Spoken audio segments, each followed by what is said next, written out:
Rain was hitting the ER glass when my son told me, "Stay here, I'll pull the car around."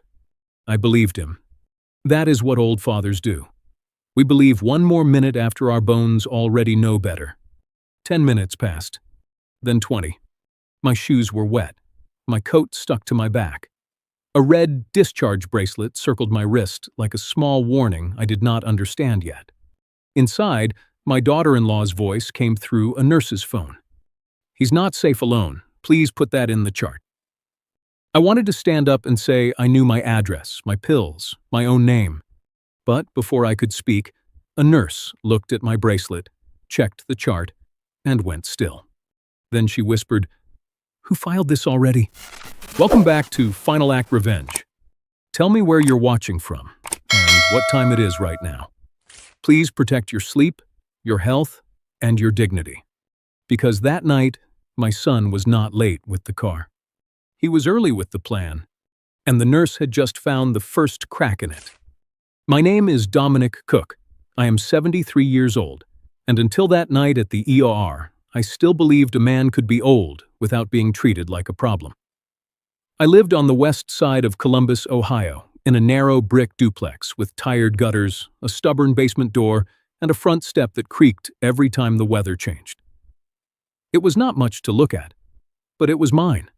I bought it back when a working man could still turn overtime into a down payment if he skipped enough lunches and fixed enough things himself. For 31 years, I worked as a school bus mechanic.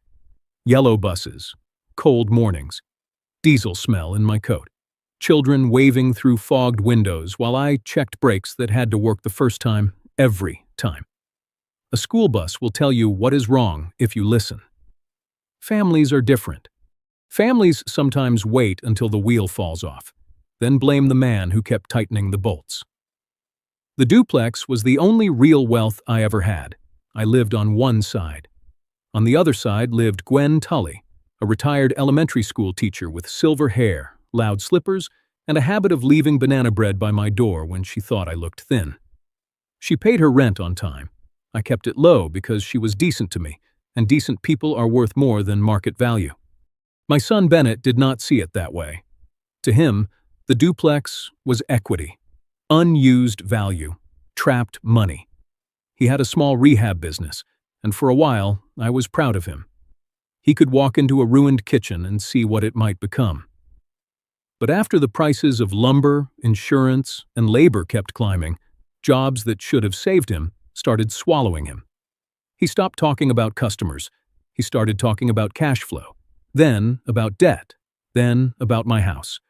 "Dad," he said one afternoon, sitting at my kitchen table with Maribel beside him, "you are sitting on value you do not know how to use." Maribel opened a spreadsheet on her laptop. She was not cruel in the loud way. That would have been easier. She was calm. Calm people can make a takeover sound like a budget meeting. She said, "Dominic, independence is only beautiful until someone gets hurt." I remember looking at her hands, neat nails, straight papers, a pen already uncapped. Bennett slid a refinance packet toward me. "It is just to check options," he said. I read slower than he liked. Old mechanics read small print the way we read cracked hoses. Trouble usually hides near the edge. One line made my stomach tighten. Authorization to discuss property valuation and financial capacity.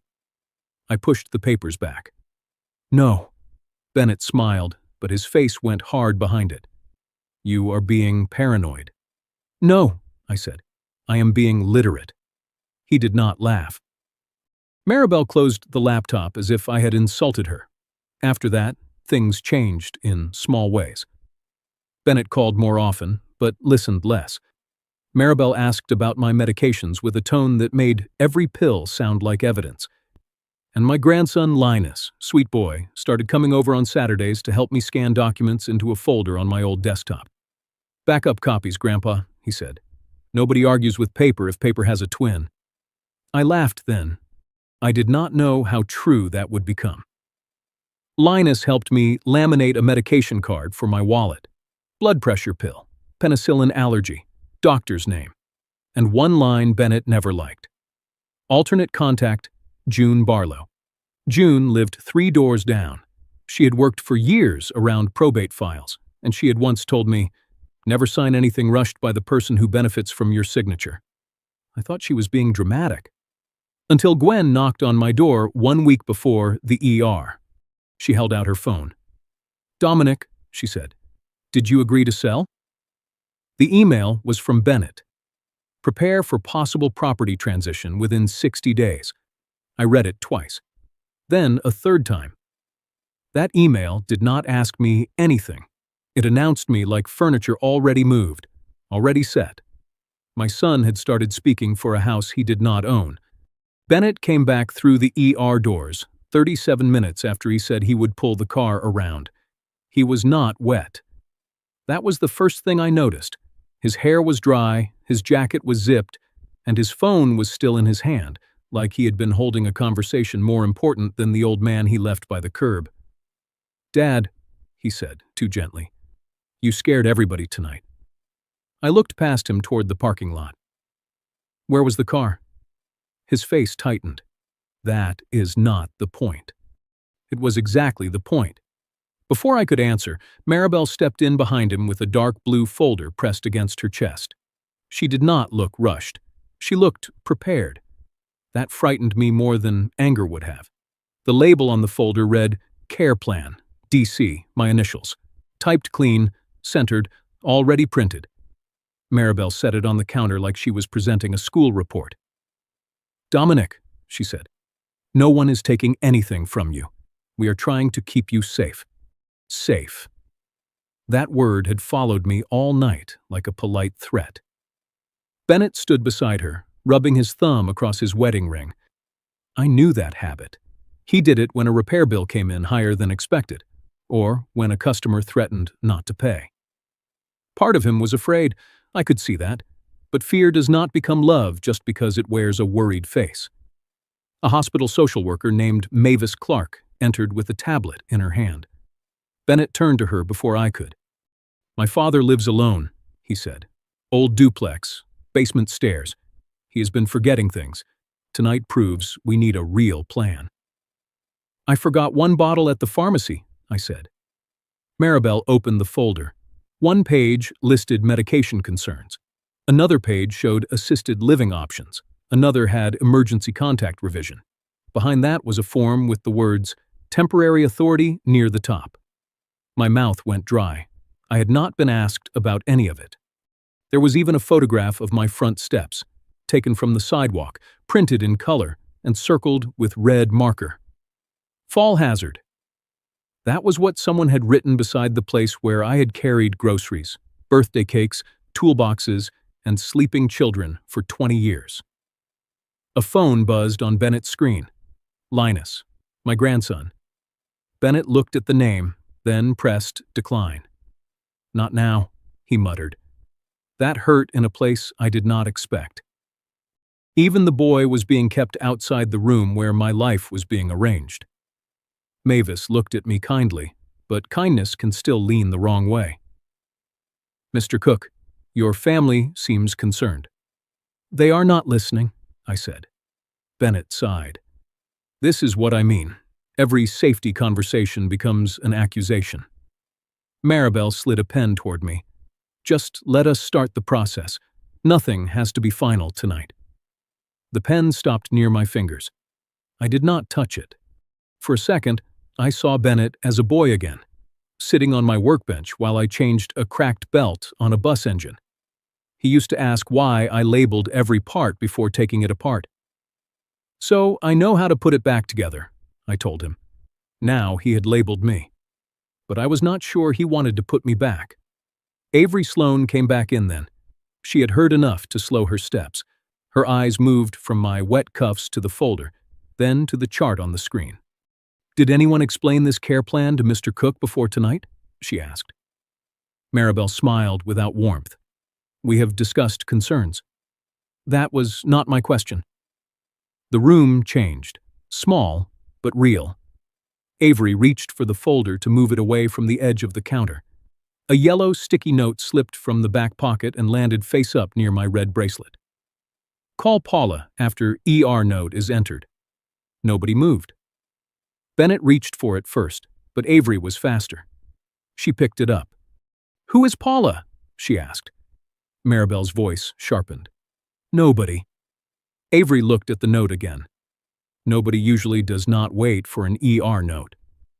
Mavis lowered her tablet. For the first time, she looked less certain. I stared at the folder with my initials on it. The brochures, the forms, the pen. The careful pages that had arrived before I had even gotten dry. And in that moment, I understood something that made the rain outside feel almost merciful. The hospital visit was not the emergency. It was the excuse. And someone had been waiting for that excuse. Long before my son came back through those doors. Avery Sloan did not argue with my son. That was what made her dangerous to his plan. People like Bennett knew how to handle anger. He could lower his voice, look wounded, say he was only trying to help, and suddenly the room would lean toward him again. Avery did not give him that. She asked questions. Small ones. Clean ones. "Mr. Cook, can you tell me your full name?" "Dominic Cook." "Your address?" I gave it to her, house number and street, even the zip code. "What day is it?" I told her. "What brought you in tonight?" "A dizzy spell after checking a leak by my back steps. My son drove me here. Then he left me outside." Bennett breathed through his nose. "Dad, that is not fair." Avery kept her eyes on me. "What medications do you take?" I reached into my wallet with fingers that still felt stiff from the cold. The red bracelet scratched against the edge of my sleeve as I pulled out a laminated card Linus had made for me months earlier. "At my age," I said, "memory works better when it is laminated." Avery almost smiled. Almost. Then she read the card. Blood pressure pill. Morning. Penicillin allergy. Primary doctor. June Barlow. Alternate contact. Maribel folded her arms. "That neighbor has been interfering for months." "She has been helping me keep copies," I said. "Copies of what?" Mavis Clark asked. I looked at the blue folder on the counter. Apparently, things I should have made more copies of. Avery typed slowly, not like someone filling a box, but like someone choosing words she expected to matter later. Bennett noticed. "What are you writing?" "Nursing note." "What kind of note?" "The kind based on what I observe." His face changed just enough. Avery said it aloud as she typed. "Patient alert and oriented. Answers questions independently. Provides medication list.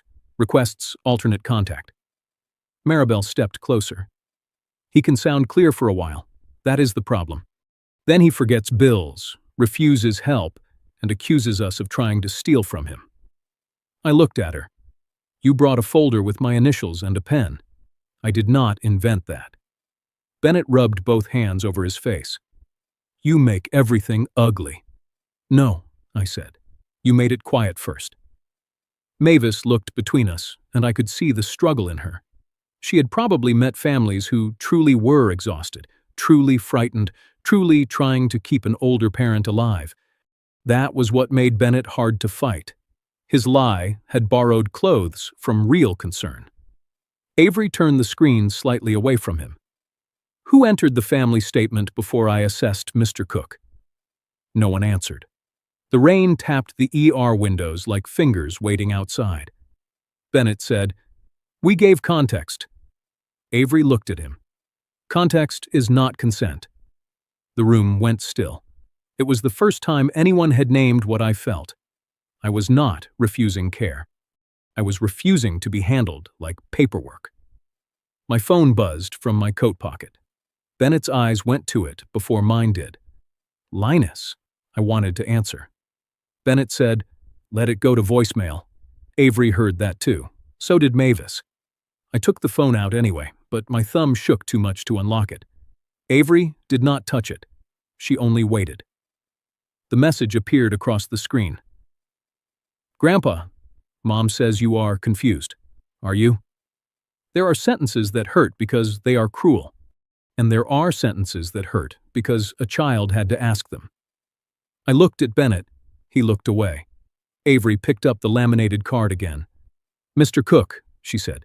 Do you want me to call June Barlow? Maribel answered before I could. No, that is unnecessary. Avery did not move her eyes from me. I asked Mr. Cook. For a second, I wanted to protect everyone from what would happen next. I wanted to say, no, go home, sleep, pretend the folder was just a misunderstanding that came with good intentions and bad timing. But good intentions do not usually arrive with a sticky note about an ER record. And bad timing does not send a tenant an email about property transition. I looked down at the red bracelet. It did not feel like plastic anymore. It felt like a tag someone had tied to my independence. Call her, I said. Bennett took one step forward. Dad, don't do this. I looked at my son, the boy I had once taught to tighten bolts by hand so he would not strip the threads. I am not doing this, I said. I am answering. Avery walked to the hallway with the medication card in her hand. She dialed the number. One call, one time, one witness, one crack. It began. At 6:42 p.m., the quietest call of my life began undoing the loudest lie my family had ever told about me. Avery did not put the call on speaker. She stepped just outside the curtain, but voices travel in an ER when everyone is trying to pretend they are calm. I heard the first ring, then the second. Bennett watched the hallway like the phone itself had become a witness. Maribel closed the blue folder but kept one hand on top of it. When the call connected, Avery's voice changed, not louder, more careful. This is Avery Sloan from the emergency department. I'm calling about Dominic Cook. He is alert, oriented, and asking for you as his alternate contact. A pause. Avery looked at the wall clock. Yes, ma'am, I can document that. The time is 6:42 p.m. That was the first time I understood the hour itself could become evidence. Inside the room, Bennett gave a small laugh. This is ridiculous, he said. June Barlow is a neighbor. She has been filling Dad's head with legal paranoia. I looked at him. June told me not to sign rushed paper. Maribel answered without looking up. Exactly. That one word told me more than she meant to. Avery listened. Then she said, He says his son left to get the car and did not return. He also states he was not told about the care plan before tonight. Another pause. Avery's face tightened. I understand. Bennett stepped toward the hallway. Nurse, I need to clarify something. Avery raised one finger without turning around. One finger. It stopped him better than shouting would have. Mavis Clark stood by the counter, tablet against her chest. She looked less certain now, and I could see the question working behind her eyes. How much concern is care, and how much is control wearing a clean shirt? Avery spoke again. No, Mrs. Barlow, I do not have a court file in front of me. I have a chart note, a family statement, and a patient who can answer for himself. That sentence settled over the room. A patient who can answer for himself. I had not known how badly I needed to hear that until someone said it. My phone buzzed again. Linus. I opened it slowly. Grandpa, Mom said. You're confused. Are you? I stared at those words until the letters blurred. A child should not have to ask his grandfather if he still owns his own mind. I typed back. I am tired. I am wet. I am not confused. 3 dots appeared, then came back. Dad won't let me come in. I looked at Bennett. He looked away first. Avery came back through the curtain with my laminated card still in her hand. She had written on a small notepad. 6:42 p.m. June Barlow contacted. Patient alert and oriented. Requested alternate contact. She did not say it like a threat. She said it like weather. Maribel saw the note. Her voice went thin. Are you making this official? Avery looked at her. It happened. That is not what I asked. It is my answer. Bennett exhaled hard. Mavis, can we please get back to the actual issue? My father had a medical episode. He lives alone. He refuses assistance. We are trying to prevent the call no one wants to get at 3 in the morning. That was smart. Cruel, but smart. Every older parent knows that fear. For 1 second, I saw him almost win the room back. Mavis nodded. Then Avery said, "Mrs. Barlow asked a question." Bennett's eyes narrowed. "What question?" "She asked whether you left the hospital before or after the care plan was discussed." Maribel's hand froze on the folder. Bennett said, "I went to move the car." Avery nodded. "Then there should be a parking record." Silence. It was short, but it was the first honest thing Bennett gave us all night. Mavis looked up. "Parking record?" Avery said. "Garage exits are time-stamped." Bennett forced a smile. "I cannot believe this is where we are." "Neither can I said. He looked at me then, looked, and panic under the polish. Not regret. Panic. Avery turned toward the nurse's station and asked Otis Lane to check the garage exit log for Bennett's truck. Later, it would matter. Everything small would matter. The red bracelet, the laminated card, the time on the wall, the call no one wanted her to make. Maribel leaned close to Bennett and whispered, "Stop her before she creates a record." Too late. That was what I wanted to say. But the best answers do not always come from your mouth. Sometimes they come from a clock. Avery returned to my bedside. "Mrs. Barlow is on her way." Maribel's face hardened. "That woman has no authority here." I looked at the folder, the pen, and the chart that had started speaking before I did. "She has my trust," I said. "That is authority enough for me." Bennett turned to Mavis. "This is exactly the problem. Dad lets outsiders interfere, then acts shocked when his life becomes unstable." Avery did not respond.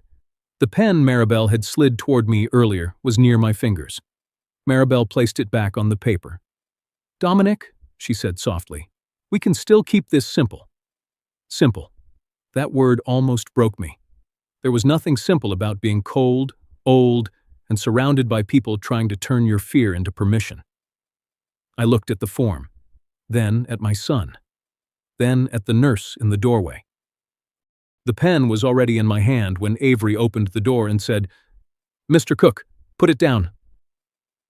June Barlow arrived 21 minutes after Avery called her. She came through the ER doors wearing a brown raincoat, one boot squeaking, and carrying a canvas grocery bag that looked too ordinary to frighten anyone. But Bennett saw her and went pale. That told me enough.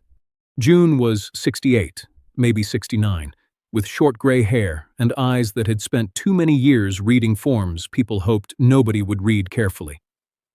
She did not rush to hug me. She did not make a scene. She looked at my wet pants, the red bracelet, the blue folder, then at my son. "Dominic," she said, "did you sign anything?" "No." "Good." Maribel stepped forward. "Mrs. Barlow, this is a private family matter." June took off her glasses, wiped rain from the lenses, and put them back on. "I worked around probate paperwork for 30 years, she said. "Private family matters usually become public after someone rushes a signature." Bennett forced a laugh. "That is exactly what I meant. She has been feeding him suspicion." June looked at him. "No, Bennett, I fed him copies."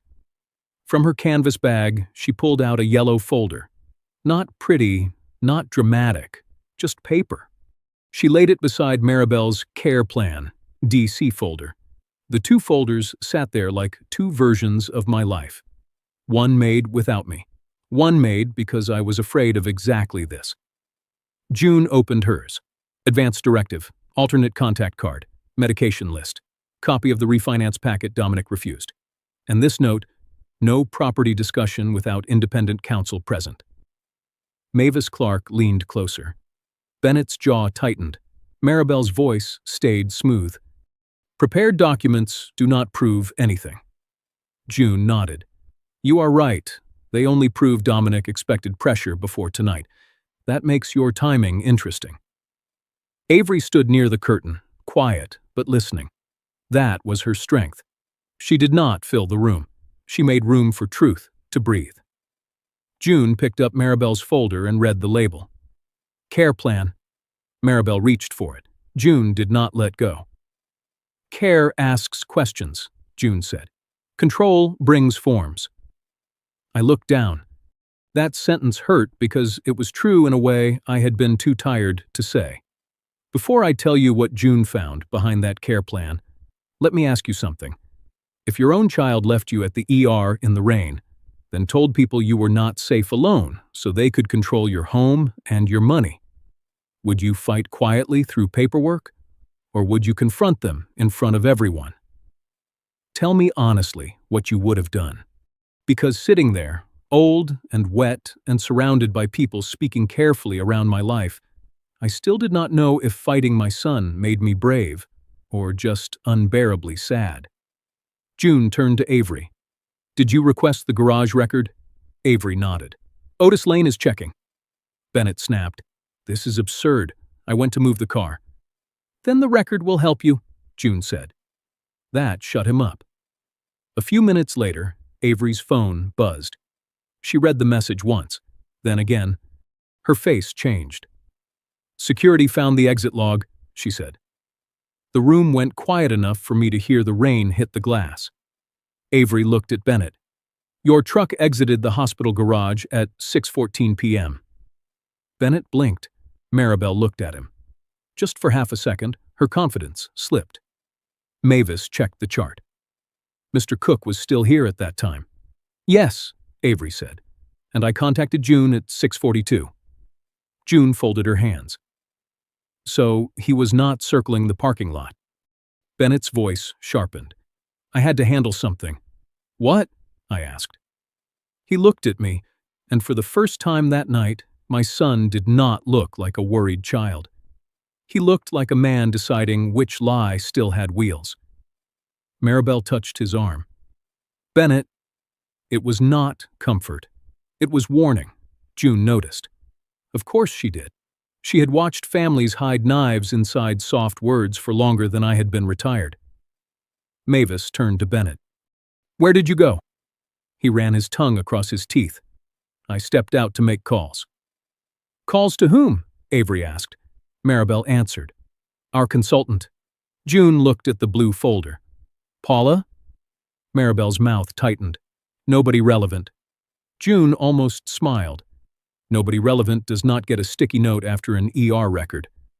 I felt the room tilt again. Not from dizziness this time, from the steady, awful knowledge that every small thing had been waiting for another small thing. The bracelet, the chart, the folder, the call, the truck. Bennett looked toward the ER doors like the rain might give him an answer. It did not. Maribel opened her mouth, closed it, then smoothed the front of her coat. That was when I understood she was not surprised by where he had gone. She was only surprised we could prove he had gone. Even Mavis stopped typing, and I heard my own breathing become slow again. That small proof made my hands go cold all over again. I looked at Bennett. You didn't go get the car. He said nothing. That silence was worse than denial. A father can survive many lies from a son, but silence after proof has a different sound. It is the sound of love realizing it has been useful, but not respected. June placed the parking note flat on the counter. Then she turned to Bennett with the calm of a woman who had seen too many signatures taken from too many tired hands. You said you left to move the car, she said. The garage says you left the hospital. I stared at my son. Then where were you at 6:30? Nobody answered June Barlow. The questions sat between us like a wet coat no one touched. Where were you at 6:30? Bennett looked at the note, then at Maribel, then at me. His mouth opened once, but nothing came out yet. I was making calls, he said. June nodded slowly. Calls usually leave records. Maribel stepped in before he could say more. He was trying to arrange care. Dominic had a medical episode. We had to move quickly. Quickly, June said. That word does a lot of work when paperwork is already printed. Mavis Clark looked down at the blue folder again. Care Plan, DC. The letters seemed darker now. Bennett rubbed his forehead. You all keep acting like I wanted this. My business is bleeding money. Dad's house needs repairs. Gwen's side has an old furnace. He refuses help. There it was. Not greed alone. Pressure. Fear. The kind of fear that convinces a man the door he is kicking in was already broken. I almost felt sorry for him. Almost. Then I remembered the rain on my shoes. Being scared does not make my house yours, I said. Bennett's eyes flashed. I never said it was mine. No, June said. You just emailed the tenant like it was. Maribel's face tightened, but she did not deny it. Before anyone could speak, a boy appeared near the curtain. Linus. His hoodie was dark from rain, his cheeks pale under the hospital light. He looked younger than 16, but his eyes looked older than any child's should. Linus, Bennett said, go wait in the car. Linus did not move. His hand was wrapped around his phone so tightly his knuckles had gone white. I heard you tell Mom not to let Grandpa talk to June, he said. Maribel closed her eyes. Sweetheart, this is adult business. Linus looked at her. Then why did you use my tablet charger to keep that folder open all afternoon? Bennett took a step toward him. Enough. Avery moved just enough to stand between my grandson and his father's anger. Linus swallowed. Grandpa, I'm sorry. For what? For seeing it and not saying anything. What exactly did you see? June asked. Linus unlocked his phone, hesitated, then handed it to her. It was on Mom's tablet. I wasn't snooping. I was looking for my school login because she borrowed it, and the calendar was open. Maribel whispered, Linus. He flinched, but he kept talking. There was a schedule. June looked at the screen. Then she went still. Mavis stepped closer. Avery did too. June read the first line aloud. 9:18 a.m. Call Paula Ricks / document prep. Bennett said, that means nothing. June did not look up. 6:30 p.m. Notary / temporary authority packet. The words entered the room like cold air. Temporary authority. Packet. Not after the hospital. Before the hospital had even finished with me. June kept reading. 7:15 p.m. Call Troy about duplex valuation. My stomach turned. Troy? Nobody answered. June read the last line. 8 p.m. ER record follow-up. Then her voice dropped. Note: ER incident gives us urgency. For a few seconds, the only sound was the rain and the soft beeping from somewhere down the hall. I looked at Bennett. The boy who used to ask me to check under his bed had become a man who scheduled my weakness into a calendar. Maribel reached for the phone. June held it away. No. That is private property, Maribel said. So is Dominic's house, June answered. Linus wiped his face with his sleeve. I thought being loyal meant staying quiet, he said. Then I saw what silence was helping you do. Bennett turned on him. You stole from your mother's tablet. No, Linus said, voice shaking. I finally looked at what you kept calling care. That sentence hit harder than the screenshot, because it came from his own son. Bennett's face changed. Hurt moved through him first, then anger covered it fast. You do not understand what is at stake, he said. I understand Grandpa was outside, Linus said, and your calendar was not. Mavis Clark sat down slowly. She was no longer watching a family disagreement. She was watching a timeline. Avery copied the screenshot into the hospital note as patient-provided context, with Linus's permission. Bennett stared at her. You are helping them build a case against me. Avery looked at him. I am documenting what is in front of me. Maribel's polish cracked then. Just a little. You people do not know what it is like, she said. He will not sell. He will not move. He will not accept help. Every month costs more. Every repair becomes a fight. Someone had to plan before the next crisis. I heard the fear in her. I heard the resentment too. Both can live in the same room. June tapped the screen. Planning care is not the problem. Planning authority around a man before he is asked is the problem. Maribel looked at me then, and for the first time she seemed angry, not because I was confused, but because I was still too clear. "You make everyone prove they love you the hard way," she said. I almost answered, but I was tired of defending my right to be consulted. So I looked at Bennett. "Who is Troy?" His jaw set. "A contractor contact." June lowered the phone. "For duplex valuation?" He said nothing. Mavis wrote that down. The room changed anew, not louder, deeper, because up to that point, the argument had been dressed as health, risk, care, safety. Now a new word had stepped into the room. Duplex. My house. Gwen's home. The old furnace. The creaking step. The walls I had patched with hands that still remembered every nail. All of it had been sitting behind their concern like money behind a curtain. Linus walked to my side and stood there. He did not touch me. He just stood close enough to be counted. That was enough. Bennett saw it. Maribel saw it. It hurt them more than they wanted to admit. June handed the phone back to Linus. "Keep that screenshot safe." He nodded. Bennett said quietly, "You have no idea what you just did." Linus looked at him through tears.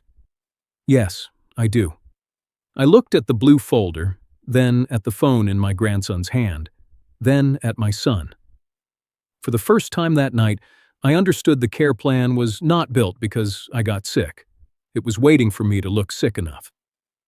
And the moment June read Troy's name, the room stopped being about my health and started becoming about my house. After Linus showed the screenshot, the room stopped moving. Not literally. Nurses still passed outside the curtain. A monitor beeped down the hall. Rain brushed the glass like a hand trying to get in. But inside that ER room, everyone understood something had changed. My son could no longer say the folder was only a reaction to my spell. Maribel could no longer pretend the timing was innocent. And I could no longer tell myself this was a family argument. Mavis Clark closed her tablet, halfway. "I can't decide a property dispute in the ER," she said. Bennett grabbed that sentence like a rope. "Exactly. This is about health. My father had an episode. He lives alone. He has stairs, old wiring, a tenant, and a house he can't keep up with." He sounded almost reasonable. That was the cruel part. A weak lie can be slapped away. A half-truth has bones. I had been dizzy. The back steps did need repair. I had forgotten one bottle 2 months earlier. Bennett knew which truths to polish until they looked like proof. Mavis looked at me. "Mr. Cook, I need to ask a few questions." My throat tightened. Avery's eyes softened, but she did not interrupt. June Barlow stayed still beside the counter. She knew what was happening. So did I. If I refused, Bennett would call it resistance. If I answered, I would be proving my own mind in front of the people trying to take it from me. "Ask," I said. Mavis spoke gently. "What year is it?" I answered. "Where are you right now?" "Emergency department, Columbus." "What is your address?" I gave it. "Who's your doctor?" I told her. "What medication do you take in the morning?" "Blood pressure pill. The name is on the card because old men are allowed to be organized." Avery almost smiled. Nobody else did. "Can you count backward from 100 by sevens?" I looked at Bennett. He was watching me too closely. Not like a son worried I might fail, like a man hoping I might. 100, I said. 93, 86, 79, 72, 65. My voice did not shake until the last number. Not because I did not know it, because I hated needing to know it for them. Maribel made a note in her folder. Something inside me snapped. "Stop writing me down like I already disappeared." She looked up. The room went quiet. For 1 second, even Bennett looked ashamed. Then Maribel's face hardened. One clear moment does not erase a pattern, she said. A pattern you built, I answered. Bennett stepped in. Dad, no one wants to take your dignity. I looked at the red bracelet on my wrist. You left it outside with me. That hit him. I saw it land, but guilt passed through Bennett like a bird through rain. It did not stay. Mavis set the tablet down. Family concerns carry weight, she said. Those words were soft. They still crushed me. I had answered every question. I had named my pills, my doctor, my home, my day, and still my son's concern weighed more than my voice. That was when I understood helplessness was not losing my mind. It was watching everyone discuss it like I had now left the room. Then June's phone rang. Gwen Tully, she said. June answered and put the call on speaker after asking Gwen's permission. Gwen's voice trembled. Dominic, are you there? I'm here. I'm sorry, honey. Bennett sent another email. Bennett's jaw clenched. June leaned closer. What email, Gwen? It says I should prepare for transition within 60 days. It mentions buyer walkthroughs and says the family is coordinating care placement. The room went cold. Buyer walkthroughs, care placement, family coordinating. I had not agreed to one word of it. Gwen went on, smaller now. I thought maybe you had decided and didn't want to upset me. No, I said. Nobody asked me. There was a silence on the phone. Then Gwen whispered, I was afraid of that. Mavis looked at Bennett. Buyer walkthroughs? Maribel spoke quickly. It was preliminary language. June's voice cut through. Preliminary to what? No one answered. Avery wrote another note. I watched her pen move and felt something strange. Not rescue, not yet. But witness. A witness is the first wall a lie runs into. Bennett rubbed his eyes. You all keep pretending that house can stay the way it is forever. It can't. Dad is aging. Costs are rising. Gwen's furnace is almost done. The roof needs work. I said, reality does not need to sneak. Linus stood near the curtain, crying without sound. I wanted to comfort him, but I was still trapped under questions. Mavis looked at June. Do you have anything showing where Bennett went? June opened her canvas bag. I have something better than a guess. She removed the parking exit receipt Avery had requested through Otis Lane. Then she placed another page beside it, a confirmation from Paula Ricks. I did not know the name, but Maribel did. Her lips parted. June tapped the second page. Appointment window, 6:30 p.m., temporary authority paperwork. Bennett said, June. No, she said, not this time. She turned the papers toward me. The numbers were plain. 6:14 p.m., truck exited hospital garage.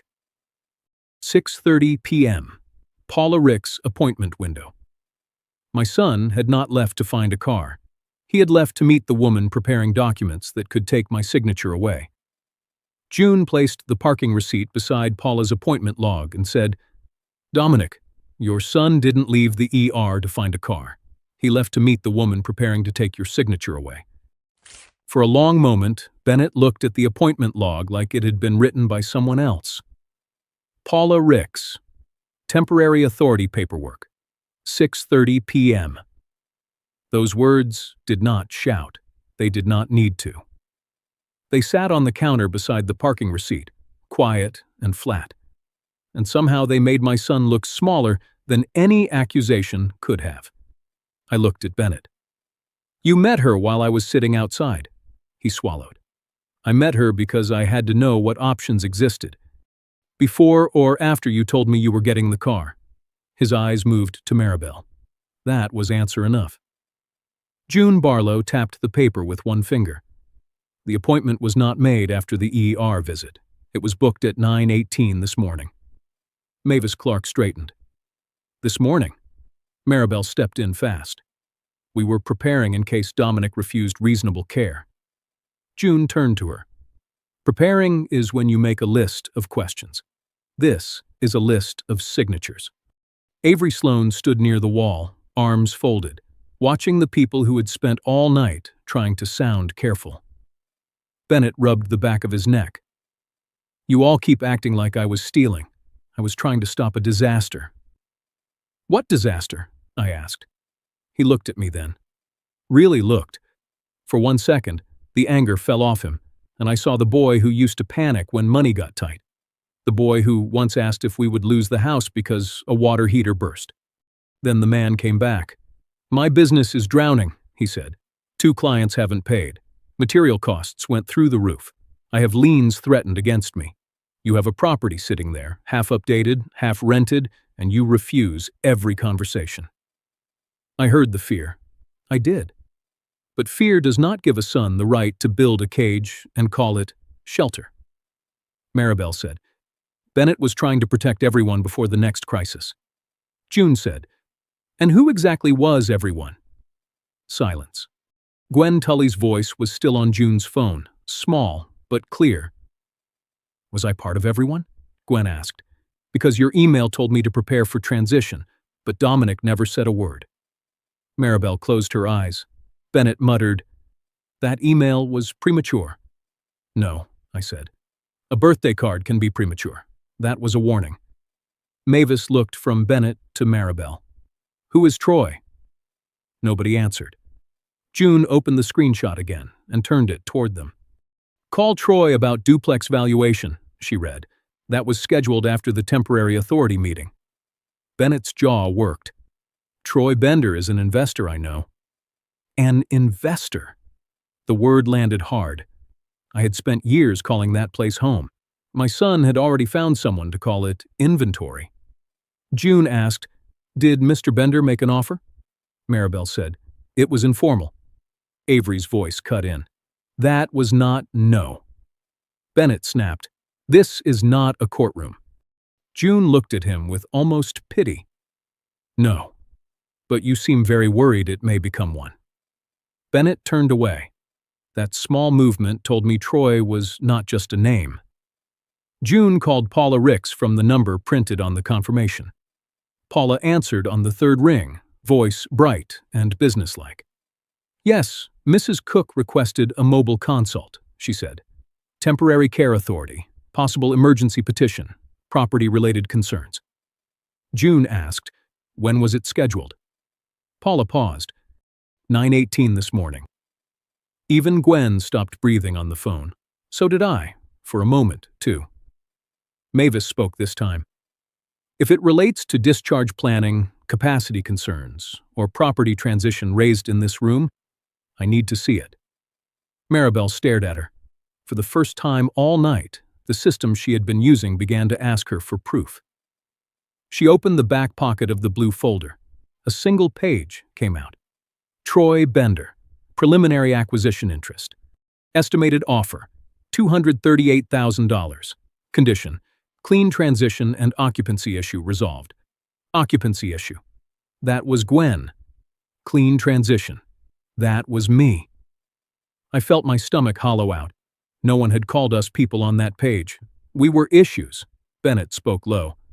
"Dad, I was going to make sure you were cared for." "With whose money?" He did not answer. "With whose house?" Still nothing. June leaned over the page. Temporary authority first, then valuation call, then ER record follow-up, then tenant transition. She placed each word down carefully. A timeline. That is what beat him. Not a scream, not a threat. A timeline. Bennett's voice broke at the edge. "You have no idea what it feels like to watch everything you built start collapsing." I surprised myself by answering gently, "Yes, I do." He looked at me. "I watched you build your life on the idea that you did not need me anymore.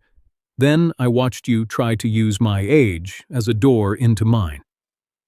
The room went quiet. Linus stood against the wall, face wet, staring at his father like he was trying to remember the man he had known before this night. Maribel opened her mouth. No words came out. Then Avery's phone buzzed again. Otis Lane from security had sent a second note. Avery read it and looked at Mavis. Truck re-entered the hospital garage at 8:03 p.m. Mavis checked her chart. After the care plan was presented, yes, June added, after the 6:30 appointment. Bennett said, I didn't sign anything. June replied, maybe not, but you were building the room where Dominic would be asked to. That sentence stayed with me, because that is what it felt like. A room had been built around me before I ever sat down. Mavis took a breath. This matter needs to be escalated. I cannot treat this as a simple discharge planning dispute. Maribel's face sharpened. To whom? Hospital legal review may need notice. And if there is an active guardianship or temporary authority filing, Mr. Cook needs independent counsel. Bennett stared at her. You are taking their side. Mavis looked tired. I am taking the side of documentation that matches the timeline. June gathered the papers but did not put them away. Dominic, she said, if they file tonight, you need to be ready by morning. Ready for what? She looked at Bennett, then at the red bracelet on my wrist. For the first room where your son will have to lie under oath. By morning, the rain had stopped. That felt almost insulting. The city looked washed clean while my life was still covered in fingerprints. June Barlow drove me to the Franklin County building before 8. Avery Sloan had sent her notes. Mavis Clark had forwarded the discharge concern. Gwen Tully came with the email printed in a plastic sleeve because she said paper deserved a raincoat after the night we had. Linus sat beside me in the hallway. He did not talk much. His father stood across from us with Maribel, both of them dressed like people who believed clean clothes could tidy up a dirty timeline. Bennett looked tired, not weak. Tired men can still be dangerous when they think losing makes them victims. When we were called in, the room was smaller than I expected. No jury, no dramatic benches. Just a hearing officer, a clerk, a table, and enough chairs for the people who had been dragged into my old age by paperwork. Bennett spoke first. My father is declining, he said. He lives alone. He had a medical episode. We are asking for temporary authority to protect him before something worse happens. His voice was steady, almost loving. That was why it hurt. Maribel added, this is about safety, not money. June did not react. Avery did not react. I did. Just inside my chest. The hearing officer looked at me. Mr. Cook, do you understand what temporary authority could allow? Yes, I said. My son would get the voice he tried to take last night. The clerk looked up. Bennett's face tightened. June began with the quiet call. Avery's note showed 6:42 p.m. Patient alert and oriented. Alternate contact requested. Son not present. Avery testified simply. Mr. Cook was cold. He was upset. He was not confused. Then came the medication card. Then the hospital garage record. Bennett's truck exited at 6:14 p.m. Then Paula Ricks confirmed her appointment had been booked at 9:18 that morning, with a meeting window at 6:30 for temporary care authority paperwork. Paula looked uncomfortable. I was told the family needed documents ready, she said. I did not know Mr. Cook had not agreed. Maribel stared at the table. Linus's screenshot came next. His hands shook when he confirmed it came from the tablet calendar. ER incident gives us urgency, June read. Bennett finally lost some polish. You're all making this sound criminal, June answered. No, Bennett, your paperwork is doing that. Gwen Tully placed her email on the table.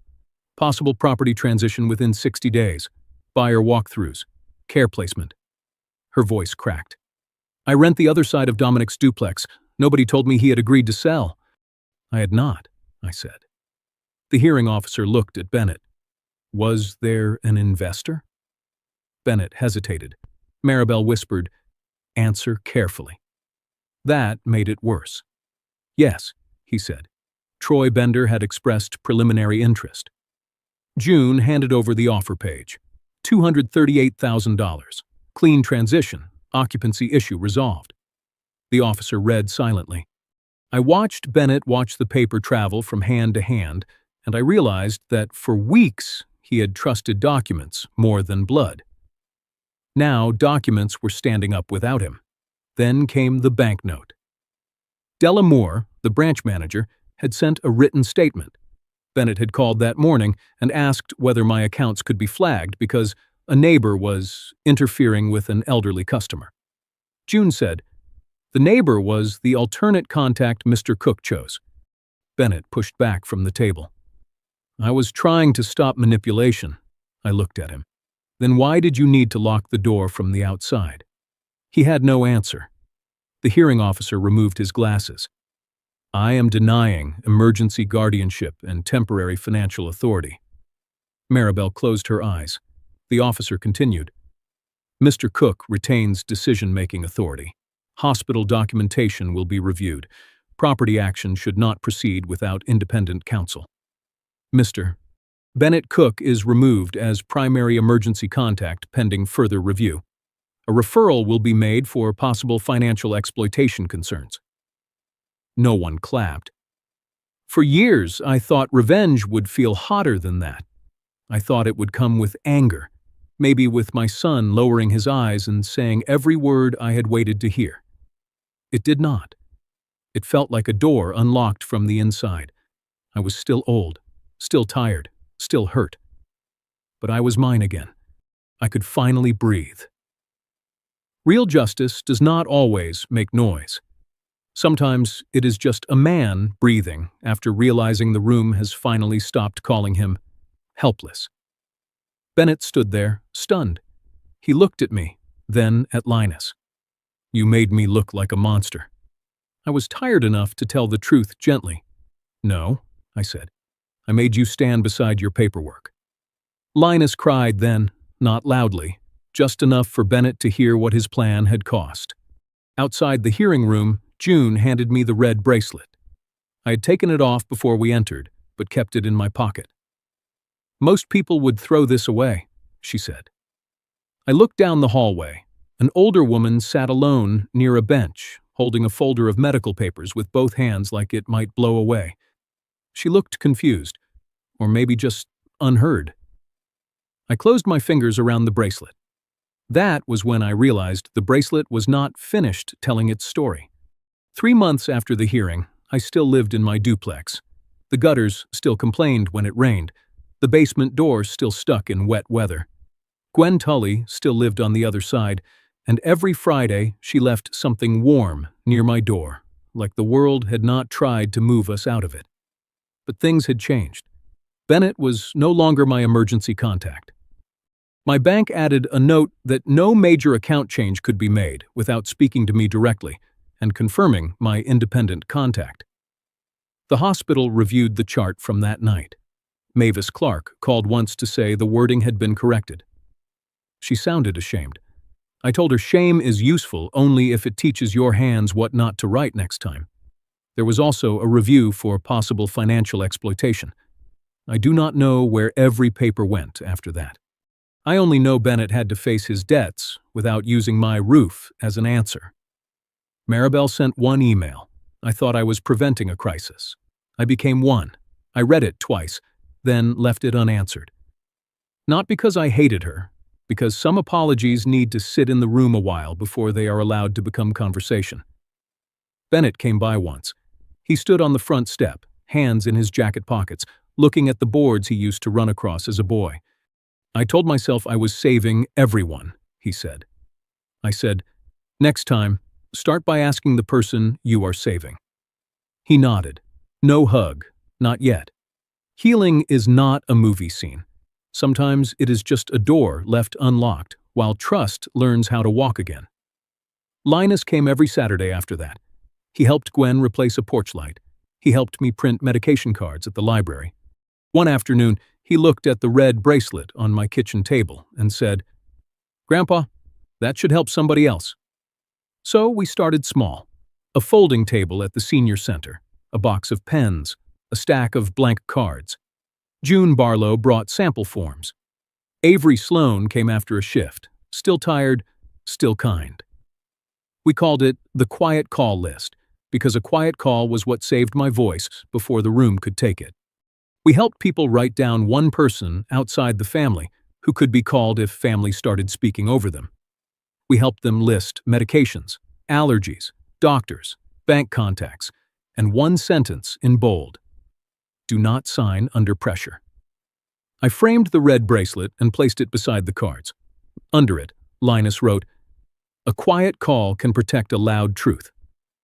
The first woman who filled out a card was 81. She said her daughter meant well, but good intentions got very loud around money. I did not advise her. I only slid her another pen and said, "Then give your truth a second number." That is all a quiet call ever did for me. It did not fix my family. It gave my truth a calm witness. Here is what I learned. Aging does not erase your rights. A dizzy spell does not make your house someone else's opportunity. And care that begins with paperwork before it begins with listening is not care yet. Maybe your children love you. Maybe they are scared. Maybe they are under pressure you cannot see. But love should still ask before it files. Love should still listen before it labels. And no one, not even family, should need you to look helpless before they feel powerful.